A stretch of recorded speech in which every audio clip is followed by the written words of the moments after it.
right, so I finally finished that Dread Presents movie, The Hangman, which I talked about in my previous Dread review. And this is about a guy named Leon. He takes his son to the Appalachians, and they're going to have like this father son bonding camping trip after the death of his wife, the kid's mother. And they run into this like cult that summons the Hangman, and his son goes missing, and it's a father looking for his son and fighting through this like racist backwoods kind of cult. Um, you know, the movie's not good, and I definitely don't recommend it because there's just too much in between that I was not a fan of, and I don't feel like the film is successful in doing what it sets out to do.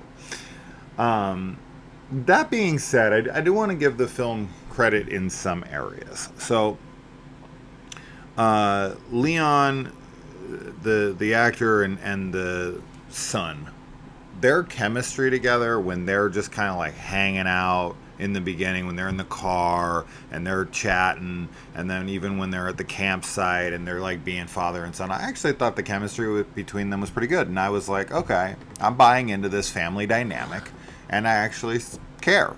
And that's actually what ended up getting me through the film, is I actually cared about him saving his kid because of the dynamic they had with one another. It wasn't amazing or anything, but it was, relatable. I thought it was actually, good, and made me, as I said, made me care. So that was one thing. And I thought the third act kind of, was at least entertaining. I thought that they were at least doing something there. And the movie always has something going on. But I think one of the big failures of the movie for sure, and why this doesn't work outside of like its low budget and the effects and all that stuff that aren't all that great. I think one of the biggest problems is that our titular antagonist here, the Hangman, is basically nowhere to be found in this film. I mean, it shows up very seldomly. And we're dealing more with like the cult. And you're dealing like, it tries to bite off more than it can chew. It gets into this cult, and it gets into like aspects of them, and we focus more on them. And then the last act, they introduce another thing, and it's just like, where's the Hangman? And what's going on with all of that?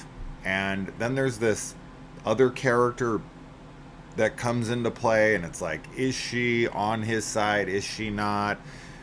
There's just so much going on, but it never really amounts to a whole lot. And I felt a lot of like the dad's decision making and his reactions to certain things to be super unbelievable, super ridiculous. And I don't know, I just, that was so much of why this was kind of a chore to sit through.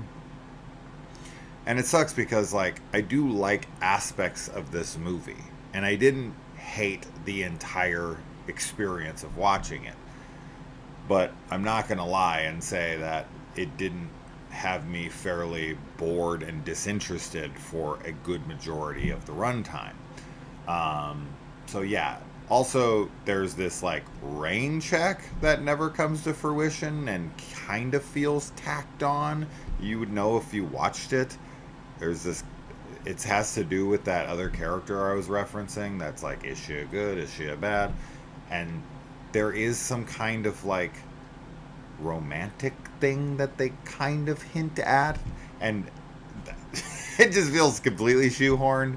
And then as far as like the final showdown, that, I don't know where we went with like the Hangman.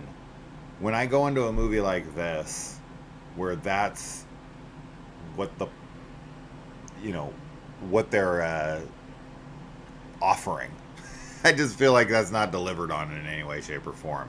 And it's presented in the film like it's going to be the thing, right? It's going to be the big bad. It's going to be the villain, right? If you watch Pumpkinhead, you want to see Pumpkinhead. If you know what I mean? So that is a weird aspect of this film. The Hangman really is kind of missing in action.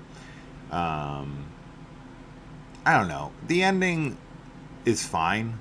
That's what I was the most interested in, but it's just not a good movie. So, it's a hard one to talk about because it's mostly just because it's not all that interesting and it's trying to do too much while also somehow not feeling like it's doing enough. Okay, can you not block the mic, little lady? All right. So that's that. God, man, I've watched a bunch of bad movies in a row that I really just don't. That's it. That's just it. Like, I watch these movies, and as soon as I finish them, I sit there and I'm like, God, I really have nothing to say about this movie. And then I force myself to try to do a review on a movie that I legitimately am like, kind of like, my review is, I didn't like it, don't watch it. And then I guess I could just do 20-second reviews. But I because people made this and they put some effort into it, I want to try to put some effort into it as well. But I always end up kind of drawing a blank, and because I don't script these out and I just kind of wing them, and I literally just finished watching the movie, I don't know, 45 seconds ago, once I, from when I pressed record. Maybe I should, I don't know, gather my thoughts better, but I feel like even in an hour from now, or even if I wrote a script, I don't have anything to say. So, yeah, I don't know. Maybe I need to rethink these kinds of reviews and just go for the much shorter version of just, I didn't care for it. But I always want to provide evidence of why I didn't care. And if you watched it, you can relate to what I'm saying. I don't know. It just sometimes feels a little disingenuous, but everything I said was authentic. It's just forced. That's it. All right. The Hangman. All right. Bye.